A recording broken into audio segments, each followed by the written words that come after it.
Ravi de vous retrouver sur ce plateau. Bienvenue sur Gabon 24. Aujourd'hui, dans Complément d'info, je reçois celle qui a porté haut, mais alors là, très haut, les couleurs vert, jaune, bleu, parce que le 2 septembre dernier, elle a écrit une page de l'histoire en devenant la première noire en 40 ans à se présenter à ce concours et elle a franchi le top 5, et voire même le top 2. Parce qu'elle a occupé une place encore jamais occupée. Et je le disais, au risque de me répéter, que ce qui s'est passé, c'était du jamais vu en 40 ans de l'existence de ce concours. Comment a-t-elle fait pour arriver à ce stade du concours et surtout, qui est-elle? Je vous parle de Gwenaëlle Madiba Mouboui, alias Gwen Madiba, qui est avec moi. Bienvenue sur Gabon 24. Merci beaucoup. Merci de me recevoir sur vos plateaux. C'est un honneur pour moi d'être ici. Et nous, très honorés, je le disais, vous avez porté très haut le vert, jaune, bleu. En aviez-vous conscience sur le champ? J'en avais conscience quand j'y ai participé parce que c'était une des raisons pour laquelle j'ai décidé de participer à ce concours-là, pour faire connaître mon pays aussi, mais pour continuer ma lutte pour les femmes et les enfants à travers le monde. Alors, on va parler de ce concours parce que tout le monde en parle, mais nous, on aimerait vous connaître davantage. Je sais d'ores et déjà que vous êtes née à l'ancien hôpital Jeanne Bory et à Libreville. Oui. Oui, mais encore. Je suis née ici à Libreville d'un papa diplomate. Donc, il a été envoyé au Canada en 1995. Et donc, moi, j'ai poursuivi mes études au Canada. J'étais au lycée Paul Claudel à Ottawa. Et par la suite, j'ai continué à l'Université d'Ottawa. Où j'ai eu un bachelor, ce qu'on appelle au Canada un bachelor bidisciplinaire en communication et sociologie, et plus tard une maîtrise en sociologie. Là-bas, je voulais être journaliste comme vous. J'admirais beaucoup Michaël Jean, son excellence. On va comprendre pourquoi au fur et à mesure que nous allons évoluer dans cet échange, mais on va revenir à vous. Parce qu'on parle de Gwenaëlle, et je sais qu'en off, vous me disiez déjà qu'en vous présentant, beaucoup ne savaient même pas où était situé le Gabon. Mais qui est cette femme cachée derrière l'image de la première dauphine de ce concours? Cinquième d'une fratrie de 6. Cinquième d'une fratrie de 6. Je suis animatrice aussi, je suis créatrice de mode, j'ai une marque qui s'appelle Dare, qui veut dire oser en français. Et la raison pour laquelle j'ai nommé ma marque Dare, c'est justement pour encourager les femmes, mais aussi les jeunes, à oser dans la vie, à oser, à tenter d'accomplir leurs rêves, de réaliser leurs buts, tout ce qu'ils veulent dans la vie, de porter ce qu'elles veulent aussi fièrement. Aujourd'hui, on voit cette Gwenaëlle, on dit Miss Univers. Permettez que je le dise en français, waouh!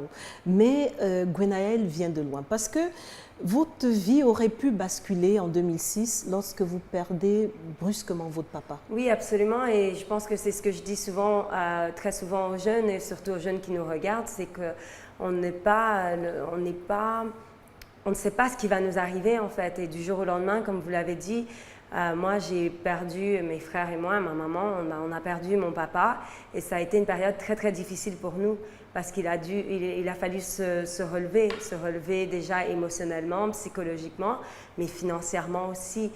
Donc ça a été très dur, ça a été une période qui a été extrêmement difficile pour moi et les membres de ma famille, mais ça a été une grosse motivation aussi pour moi parce que je voulais rendre honneur à mon père en accomplissant, déjà en terminant mes études, en poursuivant ma maîtrise, mais en accomplissant des choses énormes que j'ai pu faire tout au long de ma carrière, comme le Gala canadien du mois de l'histoire des Noirs que j'ai pu mettre sur pied avec l'appui de M. Jean-Daniel Lafont et Michaël Jean.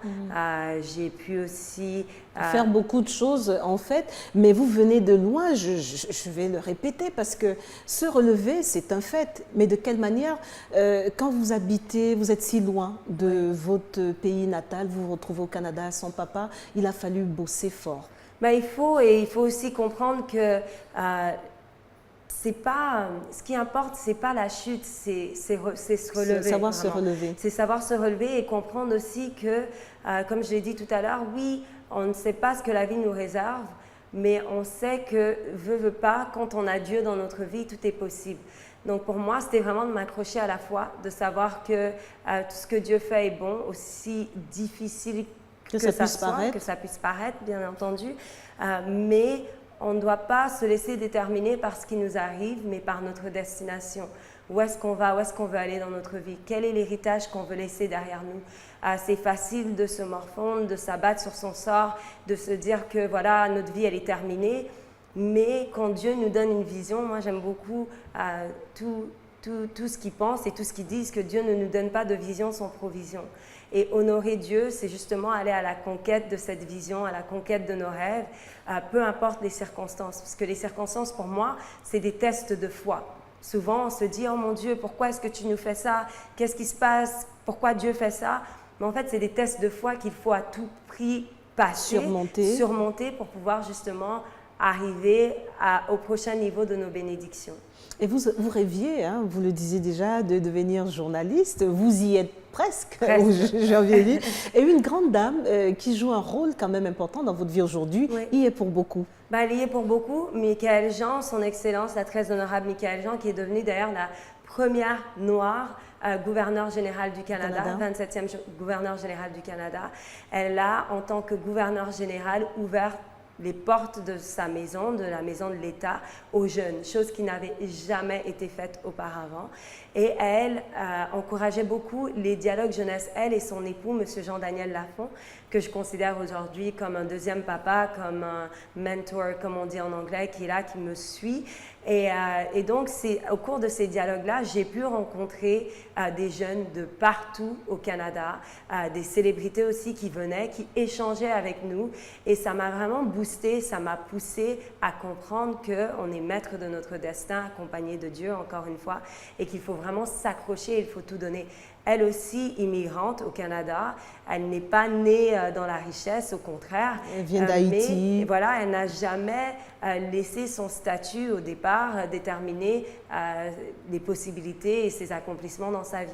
Et même donc, nier ses origines. Elle n'a jamais nié ses origines et elle nous encourage, nous aussi, à embrasser nos origines, à embrasser la francophonie et tout ça. Et donc moi, j'ai essayé de la suivre et de l'honorer aussi et d'honorer M. Lafont parce qu'ils m'ont vraiment donné un gros boost en soutenant justement ma toute première initiative qui était le Gala canadien du mois de l'histoire des Noirs qui est devenu l'un des plus gros galas au Canada et en Amérique du Nord qui célèbre le mois de l'histoire des Noirs. Et quand même toujours dans ce parcours-là, Michaëlle, vous le dites comme si tout le monde pouvait aller l'approcher, mais bon, ça c'est pas le plus important. En 2009, les choses se précisent parce que quand vous mettez sur pied le groupe jeunesse iAct, aux côtés de M. Virgile Coffey. Voilà, et où vous faites la promotion du bénévolat et l'action communautaire. Pourquoi? Parce que le bénévolat est extrêmement important et souvent, il n'y a pas seulement les jeunes, mais les aînés aussi, quand on leur dit « allez-y, faites du bénévolat, donnez de votre temps », ils nous disent « ah ouais, mais moi je gagne quoi dedans? Je ne gagne pas d'argent, donc je ne vais pas le faire ». Et ils passent à côté d'énormes opportunités. Ils passent aussi à côté de contacts qu'ils peuvent avoir, d'un réseau qui peut leur être utile plus tard. Et donc, moi, j'encourage les jeunes à s'engager auprès de leur communauté sans nécessairement s'attendre à quoi que ce soit en retour, vraiment. Et on vous voit là, même peut-être nous commenter la photo. J'ai eu l'occasion ici à Libreville de pouvoir discuter avec des jeunes d'un orphelinat ici. C'était des jeunes qui allaient peut-être de 5 ans jusqu'à 19-20 ans. Et notre échange a été très productif.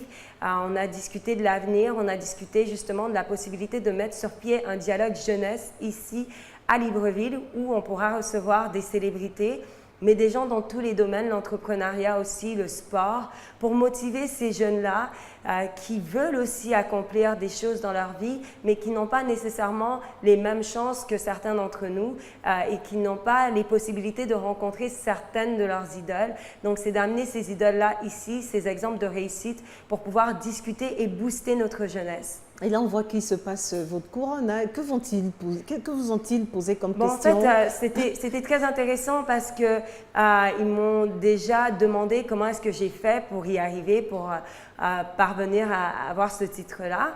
Mais on a discuté aussi de ce qu'ils veulent faire dans leur vie.